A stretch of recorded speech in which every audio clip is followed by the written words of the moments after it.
once I'd had at it with the knife that came with the prunes, it flushed really easily.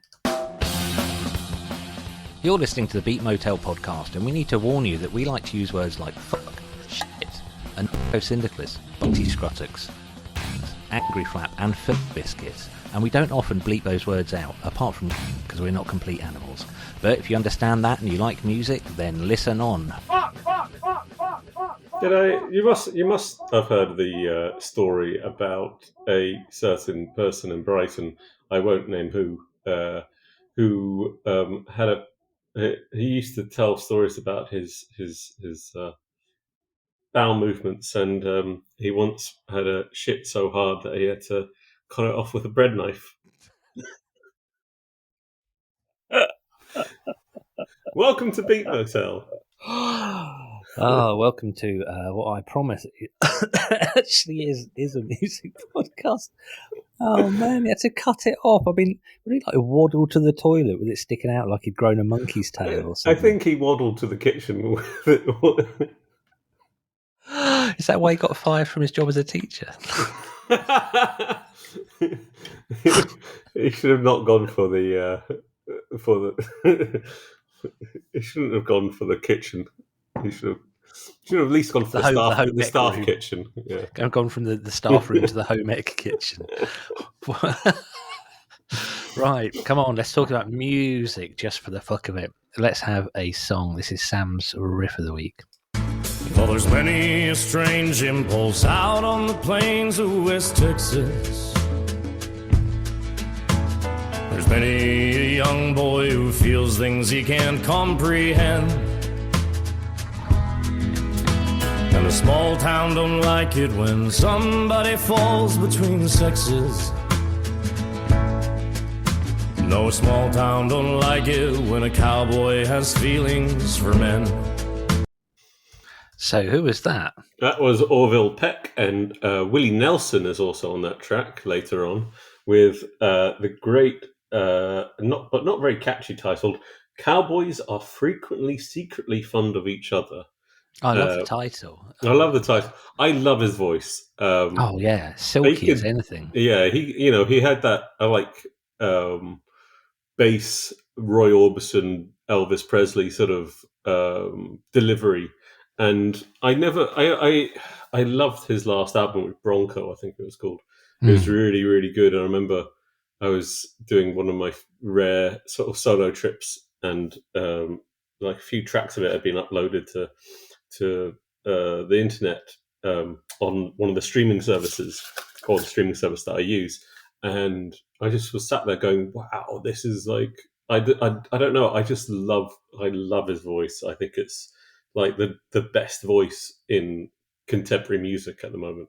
I've said before when we've talked about country in many tens of episodes ago, I will end up getting into country. And to be honest, this kind of thing gets me closer because the story of the song is I knew that if you chose it, it wouldn't be homophobic, but the way it's just sort of addressing. And also, Willie Nelson wouldn't have anything to do if it was homophobic either, I wouldn't think. But the angle it's sort of coming at is, I can't quite figure it out because I've only heard that 30 seconds, but it sounds sort of like the classic storytelling kind of country and western thing. Well, he is a gay man. He used to be in punk bands, apparently. Well, he's not American, is he? He's Canadian. He's a Canadian. South African. I mean, South Africa and Canada, they are both countries. They're similar in so much they've both got letters in the name. He's Canadian, I'm sure.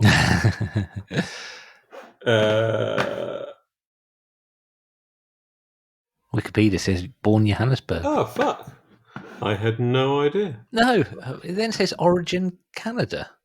Or maybe his parents are Canadian. Maybe I had friends with somebody once whose mum was Dutch and her dad was American, but she was born in the UK. And I said, I did a genuine question. I was like, does that make you British? And she said, if a cat has kittens in an oven, it doesn't make them muffins. And that's always stuck with me. It's what I sort of see where she's coming from, but just what a strange way to express that. But that sort of denies. I don't know. I don't think that's not a. I don't know. I don't agree with that. If you were born in a place, you are of that place in some way. And well, it's going to influence you in some part of your life, isn't it? Unless you move away when you're like 3 days old or something. There is a whole quite well known part of sociological theory called third generation kids, and that term is used to describe people who grow up in cultures that are not their parents. Well, like you, and it tends to be a term thrown at more middle class people who sort of move around quite a lot. But okay, he's South African. So that was a bit of an aside, but also he wears a mask. Yeah, I think I don't know. It's a gimmick, but the thing is that his first album, he did a little bit of that sort of low baritone, sort of really sort of great, sort of old school. I would say sort of 1940s, 1950s rockabilly sort of almost delivery, and he did a little bit, but then he did a little bit of indie singing. And the indie singing just killed that first album for me. The second album is astonishing, and yeah, he does that. He does the storytelling, but he's also part of, I think, a new new wave of country musicians who are reclaiming, in a way, country music as a working class alternative form of expression that isn't based around that sort of Nashville, pop music in everything apart from twang. For us, I've said it before that country is a real challenge to me because of when I grew up. So 80s country was in a bad place. Oh, yeah. It really was. But this is the thing, is that, like, I can't stand a lot of hip hop, and I can't stand a lot of hip hop partly because of the era of hip hop that I grew up in the radio.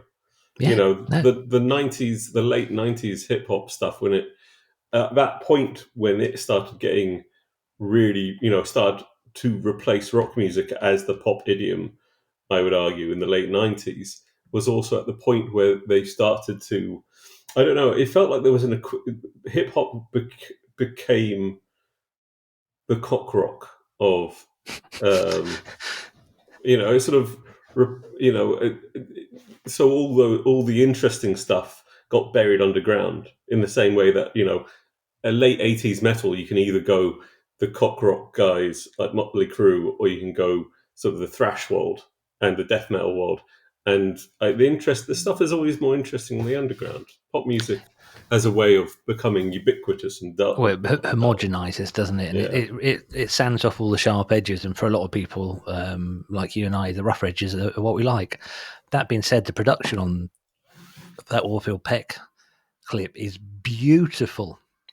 Really nice. Sometimes I think, regardless of genre, whether I like it or not, you have to admit that to have just a few seconds, because it's so well defined. Yeah.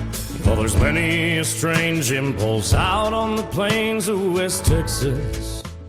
Wow, I love the flange on the guitar. Very cool.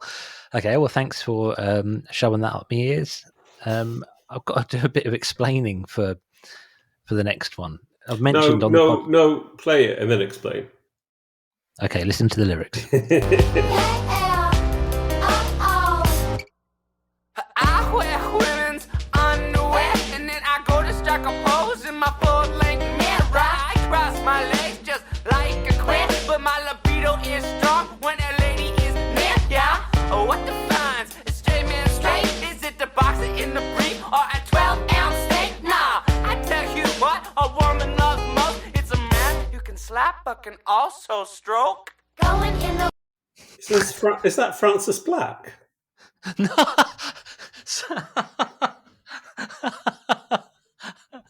shit. Good God. That's not expecting you to say that at all. That what makes you say that? I don't know. It's the way his high delivery sounds similar to Francis Black when he Oh goes up man, there. I can see it. Two humans in my life, you and my wife, both had this ability to like if there was a Cupid's arrow for like musical influences, or not Cupid's arrow, but like a way of just going like a lightning bolt. You two both have that skill. What was that? That was cool. It is quite cool. It's a band called Mother Mother, and this is, I mentioned in a previous episode that my daughter's they are Canadian. These are Canadian, and this is one of the songs that Izzy just plays. My daughter plays all the time, and I started listening to the lyrics. I was thinking the lyrics are actually quite interesting, and also the production is very, very good. It's just interestingly done. There's a group of bands coming that are about at the moment who aren't doing production in the normal way. They're sort of picking elements out of a song and focusing on that. So whereas something like this would always be the synth first or guitar first, sometimes there'll be something quite unusual that comes out as the lead instrument. But I want to kind of run through the lyrics with you because, for one thing, my daughter's got this real can't separate the art from the artist thing. So she'll looks into people and she looks into their ethics and whatever, which for a 12-year-old I think is really interesting. So it's I wear women's underwear, and then I go and strike a pose in my full length mirror. I mean, why wouldn't you? The next one I'm not sure about. I cross my legs just like a queer. Now, the use of the word queer in anything modern is an owned word, kind of, isn't it? It's not an offensive word. It's, if you're going to say you like a queer, then I think it's lost its negative connotation, especially for millennials and younger people. It depends who says it. Well, very good point. But where it gets interesting is the next line is, but my libido is strong when a lady is near. So it's just likes cross-dressing. And then the next line is, what defines a straight man as straight? So, yeah, I can see where it's going. It's kind of quite fun, actually. It's quite a fun kind of play on gender identity and sexuality and lack of definition, which is something that I think much younger generations, the lines are more blurred, which is a very, very positive thing. But blurred lines in like an interesting sort of challenging way to the West, not blurred lines as in a date rapey song. Yes, right, so the next line. So what defines a straight man straight? Is it the boxer in the briefs or a 12-ounce steak? I do not know what that means. And I thought I'd raise it with you because you have a filthier mind than I do, and you tend to know these things clearer Boxer than in I. the brief or 12-ounce steak. And while you're pondering that, the last two lines just goes completely nuts. I tell you what a woman loves most. It's a man who can slap but can also stroke. I do not know what that means. I assume he's I talking think that's about, quite dirty, that bit. Is it? I assume if he's, well, the mention of steak, I was thinking he's now talking about meat preparation. Do you stroke or slap your meat, Andrew? We're off to a flying start. But yeah, that was Mother Mother, and the song's called Verbatim, and yeah, I mean they're ostensibly pop, but just really interestingly done, interesting music. It's something original. I think they've been. It sounds to me like quite. They are challenging their own concepts of, and they're questioning their own concepts of what it means to be straight and male, and and these sort of things. But they're also, I don't know, there is a sort of underlying aspect of going. It's still trying to cling on to a rock and roll, slightly misogynistic relationship with sex. Let me give you one of the other lines, which when I first heard it, because Izzy loves playing music, and when I first heard this line, it made me laugh, and then I sort of realised it's actually quite dark and weird. So the next one, I live by a hospital. Again, really going for the proper. This is nearly as bad as when we were doing rap lyrics. I live by a hospital, and every day I go walking past its sickly windows. I see people dying there, but my tender age makes it hard to care. There's an incinerator and a big smokestack. It's a phallic symbol, and it makes me laugh. It's just sort of it's sort of weaving around. It's nice to have lyrics that aren't massively straightforward, but you can kind of get or sort of get a bit of a feel for. So he lives by a hospital. He's used to seeing death, but he's saying that I'm so young that I can't see that as being something that identifies with my situation. And then the immediate bit of going, there's a massive chimney and it looks like a cock. just to round up the stanza. But I think it's all quite interesting. So there you go. Surrealist. They're like bored. There was a thing. Was it? Someone was telling. Meta-modernist is a school of art expression, really. So modernism, everything is symbolic. Postmodernism, nothing is symbolic and everything's ironic. Metamodernism is some things ironic, some things are sort of earnest. And we say we've got no educational content in this podcast. Something like that. And this sounds maybe a bit metamodernist, should we say? Maybe. Like, it's some of it is pretty like on the ball, and then he just throws in a curveball. Just to make you go like, what the fuck? Okay, I don't completely get this. And you can sort of like read every other line and take them seriously, and then just sort of go, your Freudian analysis of chimney stacks leaves something to be desired, darling. One bit I just thought about more is saying about what defines a straight man straight. Is it a boxer in the briefs or a 12-ounce steak? Now, you don't suppose he means the breed of dog boxers? He could be. I don't know. I don't. My question is more like, what do you mean by 12-ounce steak? I mean, they both sound like quite aggressively macho things. But it's sung with a very non-macho vocal delivery. Not so much this song, but a lot of the other songs. I think the band is 2 men, 2 women, and they all share vocals. And they do that really nice thing where the backing vocals are actually forming another instrument rather than just ooh ah ooh ah. They're actually like got other parts of the song going on. I've just realised as well. Brand new Combine Harvester. That was the song that was number 1 the day I was born. This is absolutely true. That explains so much. I've just noticed as well, it reminds me of No Scrubs by... No Scrubs by Destiny's... Destiny's... So Child. Should I know that? Sorry. No.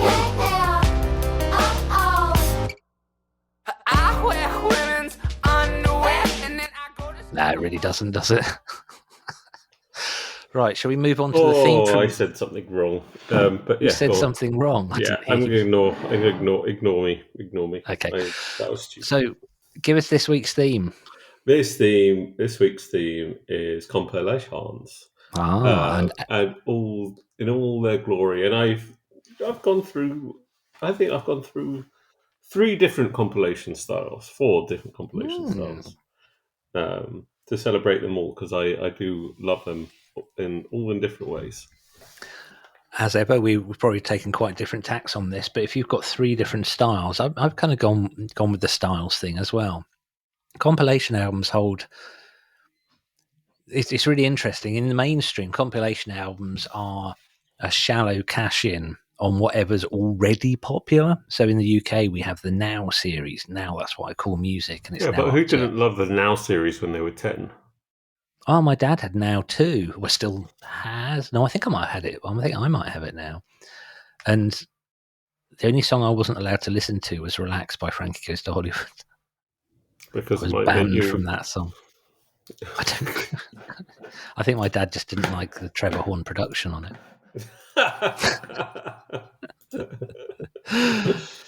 It's Right, challenging. let's go for your first one, and then let's have a chat. Despite all the underachievers, from the government to the tractor guy, the ladies also know reasons why. My only guess, they must be high. I wanna put an end to all of them, but I don't know where to begin. 'Cause I'm pretty sure the world's on heroin. The world's on heroin. Everybody is standing in my way. I try to use my brain. Stupidity is thrown in my face. I'm a Sorry, I had a burp coming. I didn't want to burp down the microphone. Who was that, Sam? That was the All. That was All, also known as the Descendants -1, with The World's on Heroin. And What that compilation was, album was that on? well, it's from Punkorama, but which Punkorama? It's a good question. It's the first one I bought. Yeah, come on. It's from an album called Mass Nerder. Yeah. By All. It's one of the best. It's Punkorama 3, and on that is also, it's from Epitaph Records, and it was their mid-90s format of selling. So the Punkorama series went to 10, and it ran from 94 to 2005, and I bought maybe 2 or 3 of them. And they were all pretty cheap, if I remember correctly. This was part of when the pop punk boom, when these compilations were basically promotional materials for these sort of the stuff on the record label. And it's again, it's like so it's NoFX, the Dwarves, All the Bouncing Souls, H2O, Agnostic Front, Cramps are on there, Rancid. Where's Wayne Kramer's on it, Down by Law, Oscar. What, from MC5? Yeah. Wow. Pulley, Pennywise, Bad Religion. And these and I love, and this is sort of my ode to them, because that was the first one I bought, and it was the one that sort of introduced me in some ways to a whole world of punk rock stuff, and well, at least sort of Californian punk rock stuff. That alongside the Fat Wreck compilations, I love those things because they were cheap. And they introduced you to a whole load of things, and they would have things that you can't find on the albums, even if you can find, there'd always be 1 or 2 things that you can't find on albums. And they'd always try and they'd always try to get like their more important bands. And there were 3 of these so there's Fat Wreck, and then there's Epitaph, and then there's also Hellcat Records, which is the record label run by Tim Armstrong, which focused much more on like ska and ska punk sort of stuff. They had things like the Scatterlights on it in Hellcat Record. You use it as a tool to it wasn't just this is our label stuff. This was also a tool sometimes to sort of introduce people who would buy these things to like a bit more of the history even of the genre. Joe Strummer was on the Hellcat stuff as well. When he was doing his Mascalera stuff. And then there's also on the extreme metal side, there was the Contaminated series by Relapse Records, which introduced me to like what I would call like the extreme sort of stuff, like Dillinger Escape Plan and Cephalic Carnage and stuff like that. And I loved that stuff because it was, and he always had a lot of them had a thing on the back saying don't sell for more than this. If you buy it for more than this, you're being ripped off, and that's cool. Which both NoFX and Rancid apparently abandoned when they did their split EP. I can remember there being so much fuss about that at the time that they were ripping off the kiddies. I didn't think it was that expensive. I don't remember it being like crazy expensive. The NoFX song on this. So we look at Punkorama 3, which was released June 30th, 1998. 62 minutes and 30 seconds long. This is all from memory. And the NoFX song, they had a song on it called "We Threw Gasoline." We threw gasoline on the fire, and now we have stumps for arms and now eyebrows. No eyebrows, which is probably about the most NoFX song title. If they had something about lesbians in there, that would be the absolute most NoFX song title ever, wouldn't it? Yes, lesbians and paraplegics. They go NoFX at oeuvre. Well, paraplegics are on there. We have stumps for arms now. So, I suppose so. Yeah, paraplegics are involved. And I'm really interested in that list. What was the Wayne Kramer stuff like? I don't know. I can't remember. I can't remember actually. I mean, this is why I chose Worlds on Heroin. I remember. I don't remember that many things from this album. I remember Everybody's Girl by the Dwarves, Ever Ready by H2O, but I don't remember a lot. There's a lot of stuff. The Fat Wreck stuff stayed with me more, I think. I looked at this first of all and I thought, wow, that bloke who took over from Ed O'Brien on Crystal Maze was on this. And I was, no, that's Ed Tudor Pole, not 10-foot pole. Yeah. Two entirely different propositions. Right, should we have my first one? Go for it. Yeah. This is a nice. I like it when these episodes have a good bit of variety. It's got me scared, but so sweet. Got something. I'm winking at you. Gonna make you notice. I'm gonna use my arms. I'm gonna use my legs. I'm gonna use my style. I'm gonna use my senses. I'm gonna use my fingers. I'm gonna use my imagination.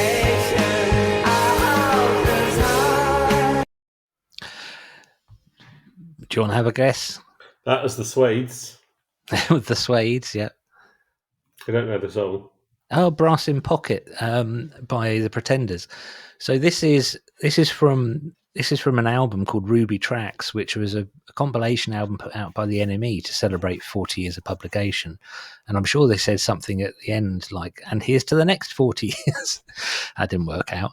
But it's quite a bonkers album. Looking back on it now, the fact that this sort of thing came together, when did it come out? 1992. So this came together pre-internet. And you think the amount of phone calls and organisation there must have been. They couldn't just put all the bands in a WhatsApp group and get it done. But that Suede, still with Bernard Butler, and very much doing Suede at the time. I think it's before Suede had really sort of found their feet. I think it took them a little while. But if I run through the whole shtick of it is all the bands had to cover a song that was had been number one in the British charts. So there's quite a lot of tracks. So I'm going to hammer through these, okay? And I want you, Sam, to put your hand up if you want me to stop to discuss any of them, okay? So first of all, we had the Wonder Stuff doing 'Cause I Love You. G's and Mary Chain doing Little Red Rooster. Fatima Mansions doing Everything I Do for You, which is quite fun. The Wedding Present doing Cumberland Gap. Danny Minogue doing Show You the Way to something or other. Blue Aeroplanes doing Bad Moon Rising. Teenage Fan Club doing Mr. Tambourine Man. Blur doing Maggie May, which I am going to stop there because Alex James isn't on that. Oh, he refused on the grounds. He refused on the grounds that he was never going to play Rod Stewart. So he's not on it. They just rather damningly used a really basic synth bass sound instead of him. Well, fuck me for Alex James having some moral compass. I know for a cheese making Tory, yeah. He's he clearly didn't want to. He clearly had stronger morals back then. House of Love doing Rock Your Baby. Bizarrely, EMF doing Shut Up Your Face.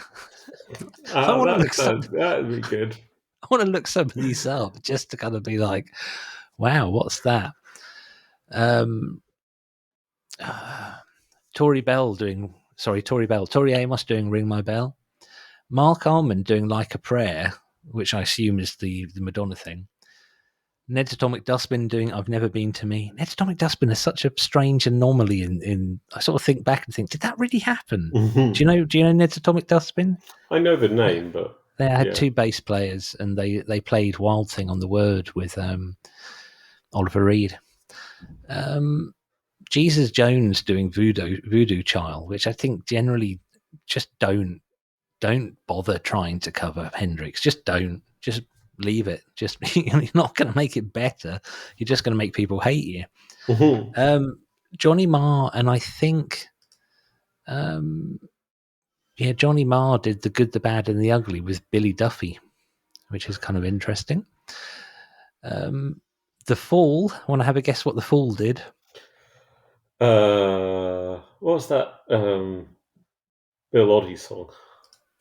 Bill Oddie, put your hands all over my body. That one, no. No. The Fall did a cover of Xanadu, which I think I'm going to need to hear.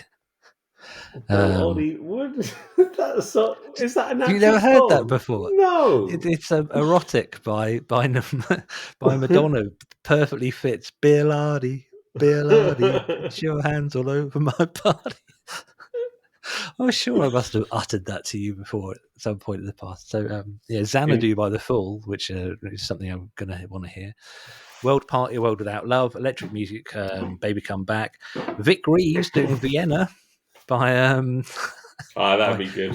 Freddie Mercury. Well, the thing is, Vic Reeves got a decent voice. I mean, it's not Freddie Mercury, but it's probably, I'm going to go look that up. We've got Curve doing I Feel Love. Oh, Freddie Mercury didn't do Vienna. Oh, of course not. It's Midgeur. Yeah. Yeah. You're thinking Barcelona, my darling. It's all Barcelona. It's not even the same country, actually, is it? It's all Europe. It's all that place, that England used to be part of. Billy Bragg doing When Will I See You Again? You know exactly how that would sound. Yeah. The Mission doing Atomic by Blondie. And again, you kind of know what that's going to sound like. St. Etienne, Stranger in Paradise, Aztec, Camera, Paradises. To be honest, there's some bands I don't know. Ooh, Senseless Things doing a cover of Apache. I think that's got to be worth looking up, hasn't it? Yeah. I did not get Senseless Things at all at the time. I couldn't understand it, but I've heard some bits of Senseless Things that I think still very much of its time, like the acceptable face of early 90s punk. But the bass playing in a lot of the Senseless Things is absolutely remarkable. Just phenomenal, although he does get a serious number of minus points because he played a headless bass, which is unacceptable. Next, we've got Carter USM doing Another Brick in the Wall, which is interesting. Tears for Fears doing Ashes to Ashes, which Frank and Walters doing I'm a Believer, which would just be what the Frank and Walters sound like anyway. Yeah, Suede doing Brass in Pocket. Kingmaker doing Lady Madonna. The Farm doing Don't You Want Me. Sorry, someone just walked in. Richard, do you remember the Ruby Tracks compilation? No. Okay, Richard, who just walked in, doesn't remember it. I thought he would because we're roughly the same age. Boy George doing My Sweet Lord, which I think is George Harrison's name. Yeah, that's Bob Geldof doing Sunny Afternoon, which I just never want to hear. Oh, no. Never want to hear that. Cud doing Down Down.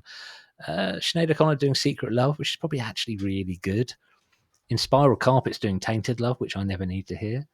Ride doing The Model by Kraftwerk, which I think I need to hear because it will just be so shit.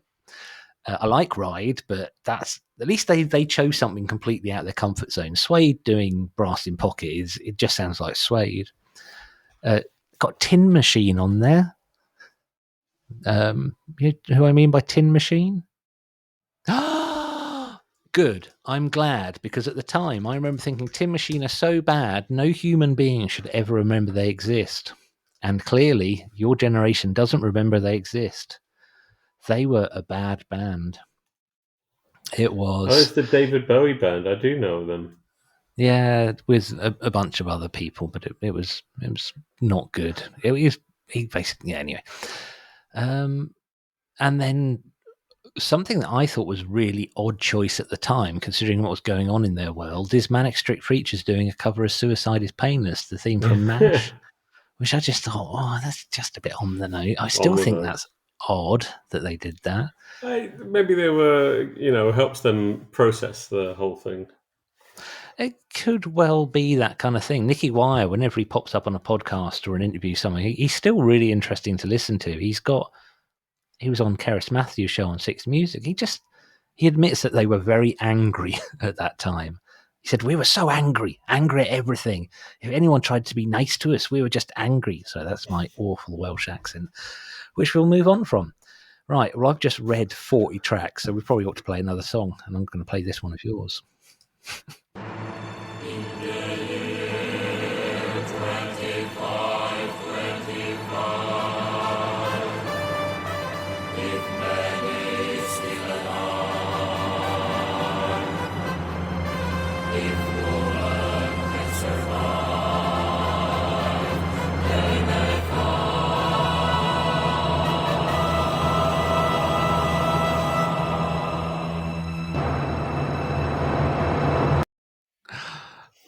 God, who's that? That's Liveac with the song 2525 from the album NATO. And it's not necessarily a compilation, but it's actually more of a mixtape. But I just wanted to say that they function very much like compilations when they come from friends that you respect the music taste of. And this was a compilation where I was in my early 20s. A friend would occasionally just randomly give me compilations of stuff that I might not have sort of come across because it wasn't on just like the pop punk metal sort of world at the time. And this gave me a lifelong appreciation and love for Liveac, who are one of the greatest bands to have ever sort of surfaced anywhere. They are a complete just the most ridiculous thing ever. Their concerts are like communist rallies, and they're basically an art project that also does a lot of like dance music, electro stuff. But the lyrics to this song are amazing. In the year 1994, war goes on just like before. War goes on, it never ends. War brings bigger dividends. In the year 1995, brand new war is born to die. From total damage to damage limitation, fear is the key to defend the nation. In 1996, there is no need for politics. Seeing life with unseeing eyes, seeing man through the You're doing that like 10 times faster than the actual track. Yes, yeah. But 1990, in the year 1997, the boil bursts in the face of heaven. Dragon tears washed away thy youth. Wash thy hands of eternal truth. It's basically damning. It's incredibly damning to sort of mankind. But yeah. So, sort of mixtapes made by friends who they function quite a lot like the same way as compilations do, and this was on that. And I love Liveac, and I don't know why I didn't go and see them when they hit Helsinki, but they are a band that I do want to explore more, because they did stuff with Melvins, I want to say. No, I don't think so. They're too weird for the Melvins. The Melvins are a bit too straightforward for them.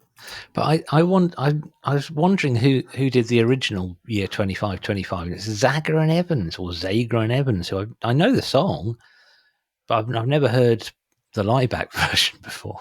Yeah, they do cover a lot of songs. I would say don't listen to their music. Go and see them live. That's the best way to experience Liveac. They are a treat for the live experience. The albums are fine. There's a lot of good music on the albums, but as a live experience, they're second to none. I'm just quickly looking up the next one. So tell us more about Liveac, because I've lost me bits and bobs that I wanted. So the liebacks are sort of they go back to, they're from Slovenia, they're Yugoslavian, and they go back to, they're pioneers of really industrial music, and they're big. I think they're quite a big influence on things like Rammstein, like European industrial like metal. Oh, I can see a line between them and Rammstein. Yeah. And it is. Oh yeah, there's a whole section. Laibach is often cited as influence for the popular German New Deutsche Hart band, Rammstein. They're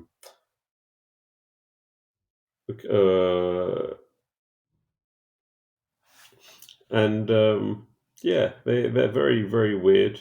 And my friend said he went to see them one time a few years ago, and the same friend who put them on the compilation. Not the one with the bread knife. Not the one with the bread knife, a different one. And he said he went to the cinema. It was an art house cinema, and it was just sort of like, sort of something to do in the afternoon before going to the pub and then going to the gig.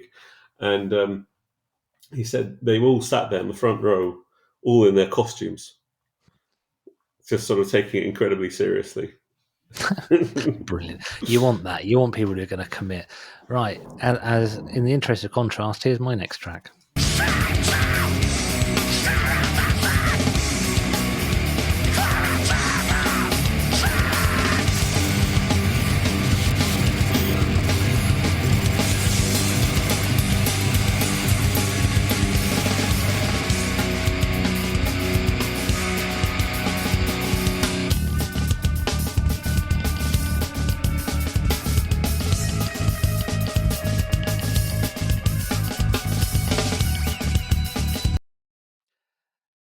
Do you know who that was? No, but it made me think that not enough people in extreme music use that vocal delivery anymore. No, you're right. And that was a band called Beacher. And the song is Mega Drive versus SNES. And this came from a CD I got sent by someone I knew through zines, I think, or I made badges for him. I can't remember which. I think his name was Mark, and he started a record label called In at the Deep End Records. And this came out in 2009. He sent me this CD, and it was so badly, he hadn't mastered it properly, so all the songs were different volumes.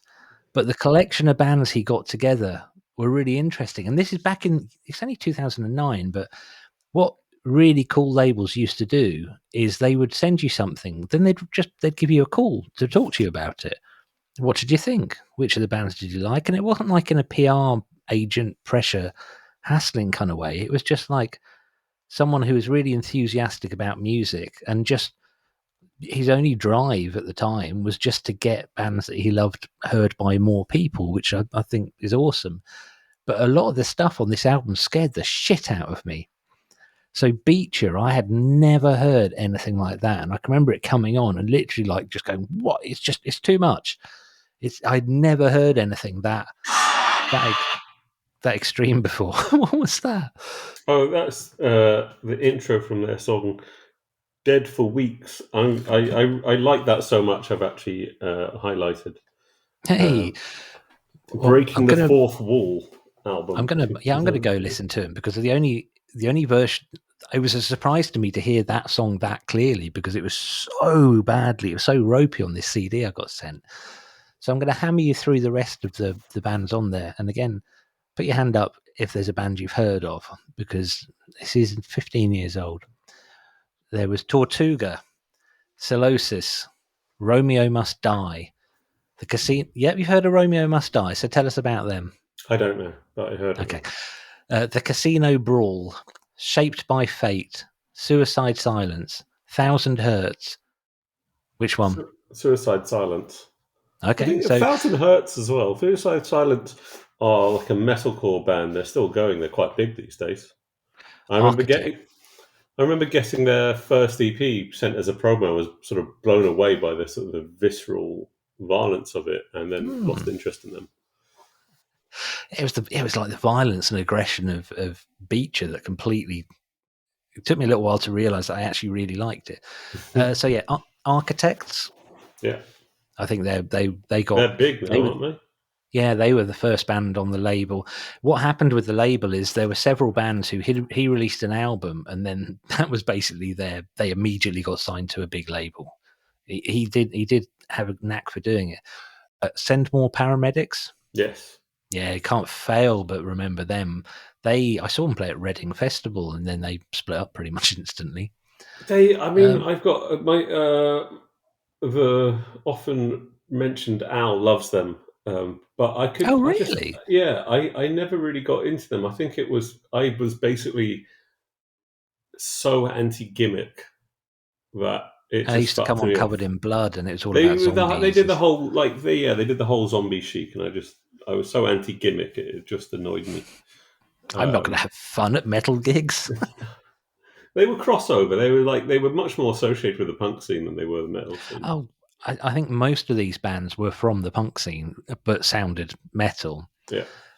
Erinda, Cirrhosis, Centurion, Buzzkill, Sanson, Buzzkill, the Wireless, maybe Cirrhosis, maybe. the Wireless Stores. They had a song at the time. I sort of made friends with the Wireless Stores. Was one of those things where it was one guy who put a band around himself, and he'd been in a band that had been on a major and kind of got screwed by them, but. The quality of the Wireless Store songs was so good. They were not metal or punk. They were more like early 90s, slightly jangly guitars, but with a bit of an edge. Right, then there's Zombie Apocalypse, Devils, The Break-In, The Letters Organised, Bait, Beecher, Everything for Some, The Nothing, The Once Over Twice. They've missed some out on this list I'm looking at because Love Junk, the Ipswich band Love Junk, were also on this, playing their kind of Husker Du replacements kind of thing. But yeah, I'm going to go look up Beecher.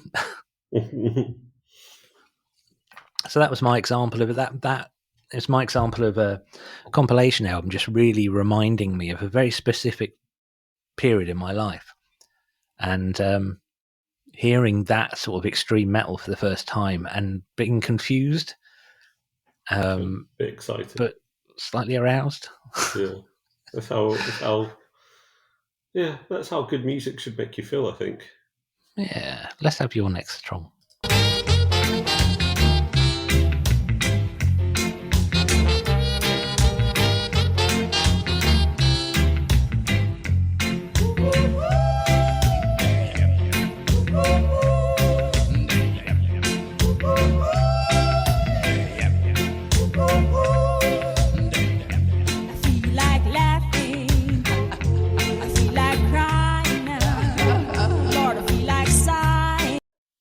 So much to love about this. Just tell us who it was. That was Marcia Griffiths with Feel That Jumpin'.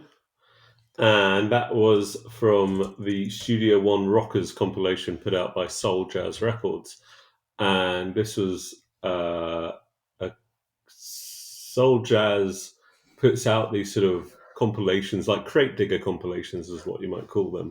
And there's a lot, and they sort of, I think, I don't know much about that sort of thing, but there's an aspect where they and a few other record labels like them have, or since, have done a lot of work to introduce people to the history of music from that goes beyond, I would say, America and the UK particularly, but also like particularly sort of what's called global South countries.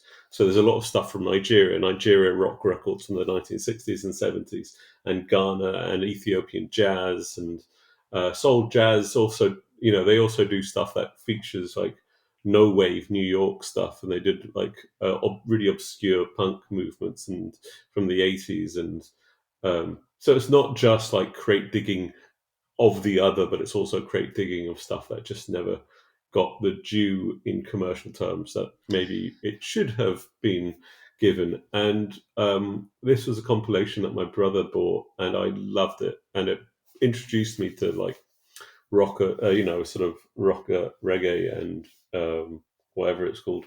and dub music and stuff like that. And Does in dancehall- a way that actually I found a bit off-putting in the Clash. When they did White Man and Hammersmith Ballet, and they're sort of going, yeah, okay, this is a bit clean and nice and good, and yeah, but then you get this stuff, and there's something really cool about it.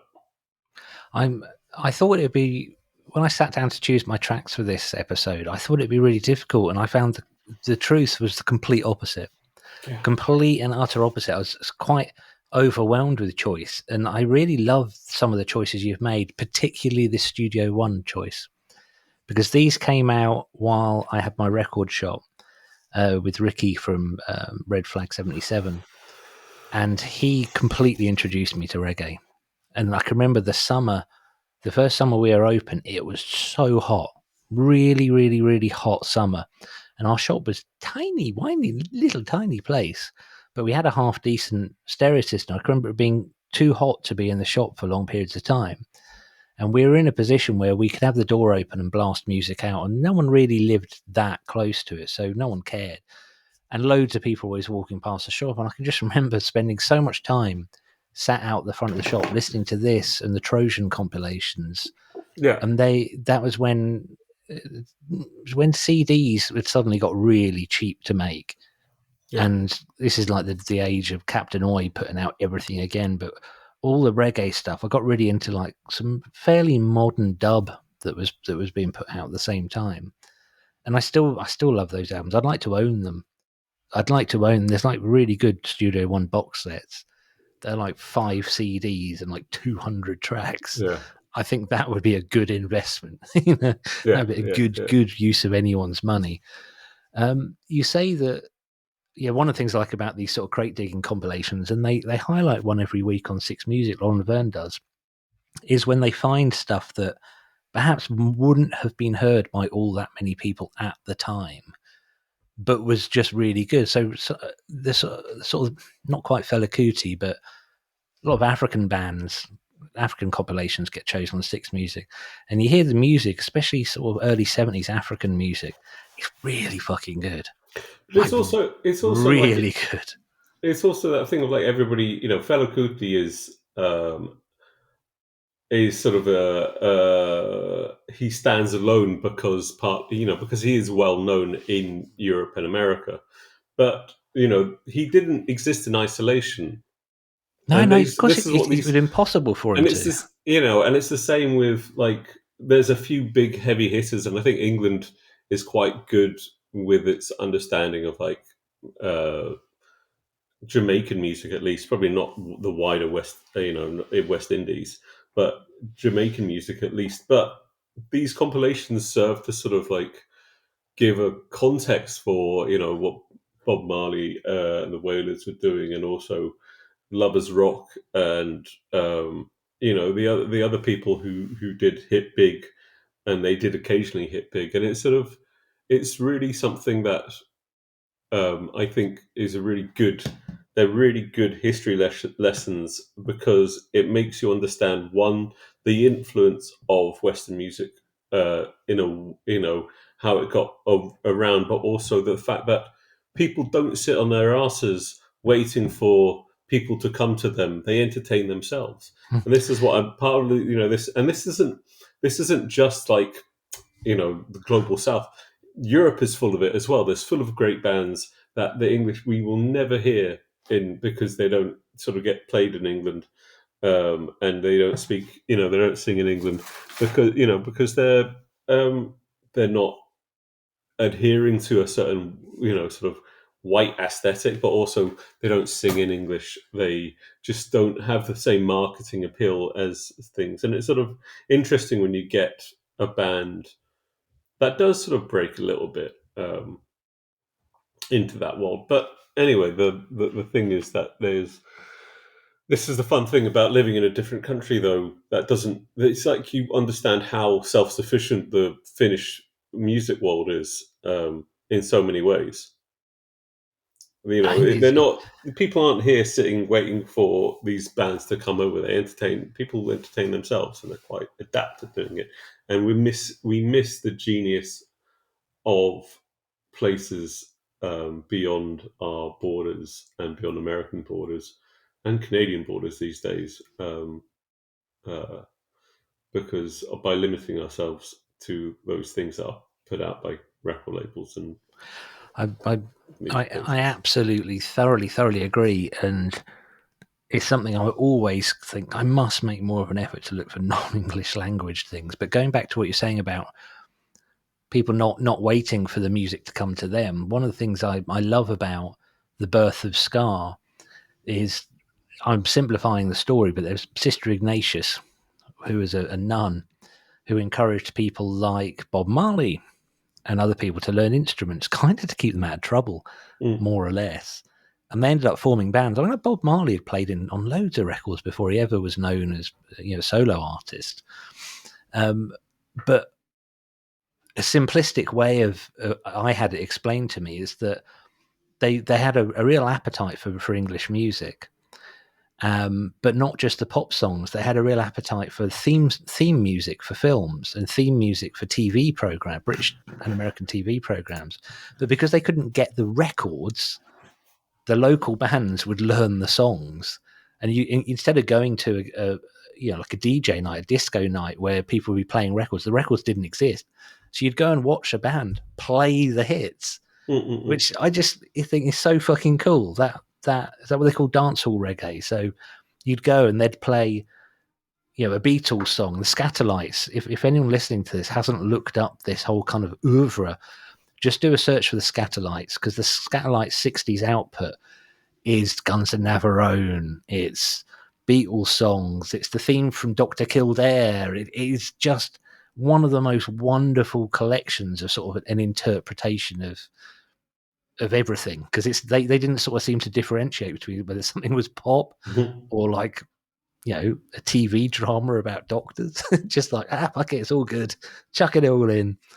So yeah, look at, I think out of this episode, this is, if we were to have a prize for best compilation, I think you've nailed this, Sam. Absolutely brilliant. Studio One, I'm so pleased you chose this. Incidentally, Feel Like Jumping by Marcia Griffiths. Anyone listening to this thinks you might recognise some parts of it. There's a good reason for that. It's been sampled by quite a lot of people.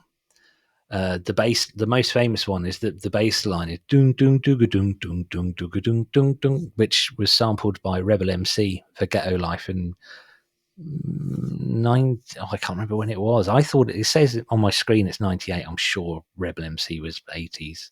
Rebel MC and his but loads of songs, including House of Pain, they sampled that for Jump Around. Apparently, I can't quite picture that, but I'd like to think that Marcia Griffiths got a fucking great big PRS payment for that. But probably not. Well, like the real early days Beat Motel podcast, I did an episode without you about the Amen break, and that's been sampled something like 60,000 times. But yeah, they didn't get any money. Yeah, right, but it was there's quite well documented. It was what's the it's not Perfect Day, it's the Lou Reed song with the bass line. That's also Can I Kick It? Walk on the Wild Side. Yeah. Walk on the Wild Side. And the guy who's an English bassist, he just went, it's just the studio bassist got paid a day's rate. Well, the reason it sounds the way it does, he said you got paid twice if you played two instruments. Yeah. So it's double bass and bass guitar, yeah. Yeah, exactly. Yeah. I didn't know you didn't get any royalties. I think you should get mechanical royalties. But the thing is, these things weren't recorded in the way they are now. Yeah. But let's move on, because it's time to move on. Hear the drummer get wicked.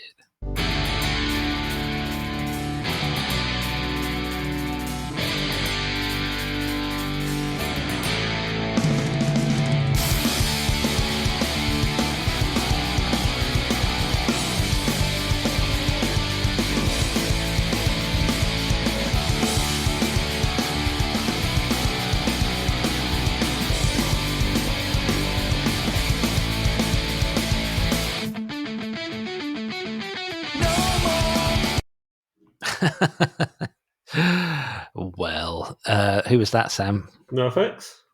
Oh, so close. It might as well be. It's a name. Again, Might as well be. It's a Lagwagon with May 16th, but Pretty chords, pretty chords. pretty chords, and it's that sound. That is the sound of the early 2000s. I still refuse That's to the call them the no noughties. effects. That's the Fat Wreck. Well, that's signature. from Fat Wreck Volume 4, Life in the Fat Lane. Yeah. What's else on that one? But I chose that. I'm not going to go on about it for long because I think you summed it all up with your first choice with the Punkorama. But I was friends with a guy called Wolfie, and he was friends with Fat Mike, and Fat Mike used to send him boxes of CDs whenever they came out compilation. They'd literally send him a box of 25 CDs and said, just give these to your friends. And Wolfie asked if I wanted one. I was like, what is it? He said, it's punk. And I was like, I don't really get punk. Punk to me at the time, this is about 2000, just meant people gobbing and the Sex Pistols. And I can remember putting this CD in and hearing that start to Lagwagon and just going, whoa, what is this? And it ruined my life. I'm going to run through the lineup ever so quickly. Lagwagon, Mad Caddies, No Use for a Name, Sick of It All, Consumed, British, Swinging Udders, Good Riddance. Oh, Twat Called Morris is such a good song. Yeah, Consumed, Twat Called Morris. I love that. I just assumed it was a play on A Town Called Malice by The Jam, just a twat called Morris. Yeah. Swinging Utters. I love the Swinging Utters. Yeah, Swinging Utters, brilliant. Good Riddance, it's a great song. Where's the fucking money, Keith? So I start. Friends All Rom, who were just like Australian No Effects. Strung Out, Avail, The Ataris, Tilt, Goober Patrol, again from Norwich, they are actually. No Effects, Snuff, Screeching Weasel, Me First and the Gimme Gimmies, and Wizzo. I mean, that is a solid lineup, even kind of looking back now. I'm going to say to people, I don't know about the Epitaph stuff, but if you want to go back and sort of listen to all these things, they might be on the streaming services, but you can buy them direct from Fat Wreck for digital for $3. $3? Oh, yeah. Fucking good. Delivered the MP3s, they're not FLAC, but it's still fucking good. Just the quality that did change my life. As much as the Studio One stuff made me fall in love in a very enveloping way, the Fat Music compilation, because I then got all the others. It turns out Wolfie just had boxes and boxes of these. I don't know if Fat Mike's listening to this and might be upset. He wasn't that good at distributing them, but this was, oh God, it just really opened my eyes. And I'd been playing in bands for many, many years and kind of enjoying myself. And then this opened up a whole world to me, an entire network of people. And this is when you and I were running Punk News, well, notionally running it. I don't think anyone actually really ran it. And just properly got into playing all over the place. And I've never played in a band that sounds anything like any of these bands, but it just, blew my world wide open, more than I think any other compilation album. Yeah. I'd go with, I mean, for me, the one that hit me was the one before that, was the 1997 one, which was Physical Fatness, Fat Music Volume 3. Snuff, Whatever Happened to the Likely Lads, it's probably the only Snuff song I know in detail. And Olive Me by No Effects. Yeah. But it was also a point where Fat Wreck were doing so well, they signed bands from Germany and Japan and Britain. High Standard were on My Sweet Dog. They were on Physical Fatness. Propagandy was on that. 88 Fingers Louie, Go Away. What a song. Me First and the Gimme Gimmies, me and Julie Down by the Schoolyard. I have a lot of time for ridiculous cover bands like Me First and the Gimme Gimmies. I love the... We sold a few copies of Me First and the Gimme Gimmies ruined Johnny's bar mitzvah. They've got a new live album coming out, which is there's this tradition in sorry to interrupt you, Andrew. There's this tradition in sort of Latin US cultures where they celebrate people's 16th birthdays, like big style, and they played someone's 16th. What's it called? It sounds... Well, the bar mitzvah one, the sleeve notes are pictures from the event. There's a lot of people looking very confused and disappointed. Well, they did. So what's it called? Discography. The Me First and the Gimme Gimmies, Blow It at Madison's Queen Serena. Ah, And so far they've released 2 tracks. One of them, both actually, they did Dancing Queen. They sort of went for crowd pleasing, Take It In, but they also did a cover of Good For You by Olivia and that's like, you can actually hear people enjoy that. You know what? We're a band. Shut up. actually, the physical fatness has got one of my favourite Dickies. I'm not a huge Dickies fan, but My Pop the Cop is so That's cool. a great one. I loved it at the time because I knew the Dickies' older stuff, which again, recording quality was never that good. So you've got songs like "You Drive Me Ape, You Big Gorilla," but a lot of generally everyone just wanted to hear them do the banana splits. But that My Pop the Cop, the production's really good because. Yeah. Fat Wreck did spend a lot of money on production. That was such a massive step up. It's all, like, it's all now Bill Stevenson's the Descendants drummer, an all drummer who does it all, a lot of it anyway. Really? And they've got it's like they got the technique down. And they figured it out. They figured out how to streamline that technique, which the one of. It must be one of the reasons why it sounds all the same is that they all went to the same producer. And They do all sound the same, even the live and the dive ones. Right, we ought to have your next track, final track.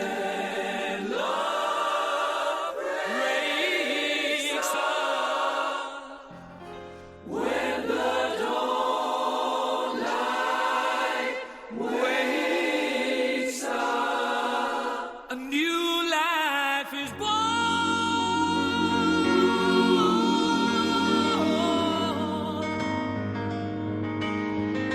Somehow I had to make this. that intro is so much better than the rest of the song. So It's magnificent. It's the Queens with Breakthrough. no breakthrough. And not that was spelled right. on, for me, that's on Queen Greatest Hits 2. And this is my ode to best of compilations, because they are compilations in their own right. And if you are someone trying to get into bands, some bands are best left as best of compilations. If you're trying to get into bands, it's a great, actually, sometimes it's a really fucking great way to delve into a band. And it's and Queen 2 are 2 of the best ofs. The Queen 1 and 2 Greatest Hits are 2 of the best ofs compilations around. Even though it took me a long time to appreciate the Queen 80s stuff, because I went through a long phase of thinking any pop music released in the 80s was essentially shit. Again, that's the period in which we grow up in. There's some of it I appreciate it for different reasons now. Queen, I think we done, or were we going to do bands that are best as best of ofs? We this is on the list. It's still on the list. On We can the do it long next. list. I've just used AI to work out. Sorry to go back to physical fatness again, but it's. I'm just remembering so many cool things about the album. Each band had its own cartoon strip as a different style of cartoon. And Goober Patrol were Hagar the Horrible, which is really obscure. Oh yeah. Really obscure stuff. And No Effects. What did No Effects have? Sorry, I've got a list here. Peanuts. They were drawn as Peanuts. Snuff was Andy Cap, the old alcoholic racist wife beater. Yeah. The Dickies were Wizard of Oz. Propagandy were Dilbert, which I can remember just thinking was so brilliant. I always thought they were kind of one of the geeky bands, but I've worked out as well that physical fatness. I've used AI to work out the average track length. So out of all the tracks on the album, and there were 18. Do you want to have a guess at the average track length? 2 minutes. Oh, so close. 2 minutes 23. It's insanely short. Dear me. No!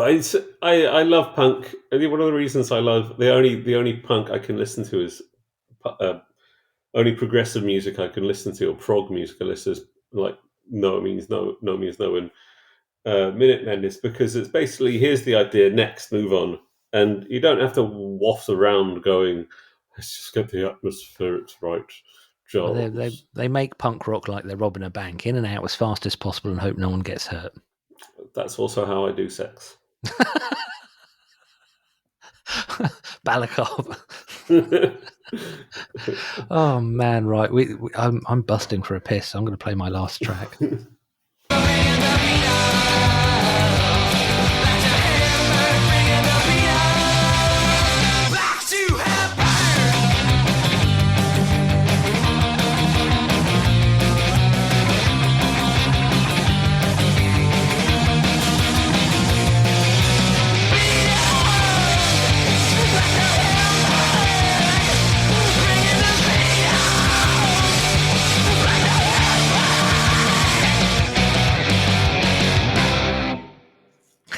That was way too loud on my headphones. How was that for you? Yeah, that's pretty loud. It sounded great though. Oh, it's the Waxing Captors with Bringing the Beatles Back to Hamburg. Waxing Captors singer was Luke Littleboy, who's been a co-host on this in the past, a long time ago. And I chose this because it's something that I might do a solo episode on, but I had a friend called Andy something in Blackpool who put out a compilation album called The Ugly Truth About Blackpool, and it documented the previous 30 years of Blackpool alternative bands. So I decided to do the same in Ipswich, and we had a load of gigs. We had an interband charity football match, did loads of stuff to raise the money to put this album out. And I was shit at it. Basically, nothing happened for about 3 or 4 years till Jason and Rocky at Antigen Records basically said, if you've got the money, do you want us just do all the work? And I was like, all right. Because that also meant I didn't have to actually, be the one who turned people down who wanted to be on it.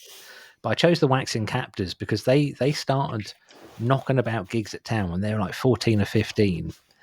And they bought the 8-track off my old band Junk Culture, and their recordings were always spirited but lo-fi in like a really adorable kind of way. And then when Antigen started to get bigger, they went and recorded an album in the same studio that Porcupine Tree and Cradle of Filth and These Are End Times used. And they came out with this album that is absolutely ripping. It's so good. I find it and send you a link or send you a copy, because it's so odd but so much fun, and I think it's got so much energy, and it sounds to me like a lot of the modern sort of rock and roll mainstream kind of bands have never really quite managed to do with as much energy and as much experimentation. But I recommend anyone listening, I recommend looking up The Ugly Truth About Ipswich, because it is a 45-track album that was a lot of work, and it does document Ipswich from the 70s to, I guess, till about 2000-ish when it came out. But the first track on the album is Nick Kershaw, and we approached Nick Kershaw not expecting to get anything, and he just went, yeah, of course, and just gave us a track. I don't think he even meant we had to get everyone to sign a contract. He was just like, yeah, just do it, have it. No bother at all. There were other people who thought they were too good for it and said, I couldn't possibly be involved in something like that, who have since gone on to do nothing. Cradle of Filth get an honourable mention because Danny wanted to be on it, but genuinely couldn't because of the deal they had at the time. And this is going to make me unpopular if anyone in Ipswich is listening. The Addicts, we asked the Addicts for a track, and they said, one of them, and I'm not going to say which one of them said, you can only have a track if it's 2 CD compilation. We want to be track 1, CD 1. And Jason at Antigen is not the sort of person to be sort of bullied around stuff like this. So it's a 2-disc compilation. The first disc is called CD A, and the first track is Nick Kershaw. The second disc, the other disc, is called CD 1, and the first track is The Addicts. He managed to find a way to make them CD 1, track 1, when they're actually the start of the other disc. I am most amused by. I really need a wig. So I'm gonna. I think we've fairly wrapped it up. This was wonderful, actually. This was a. I don't really like stuff that's too misty-eyed and wandering down memory lane, but it's been really positive. It's been a really good thing to do, and I've got a load of bloody stuff I want to go and listen to now. Lovely, proper job. Right. I'm about all I got to say, really. So I'm going to say goodbye. You can say goodbye. Bye.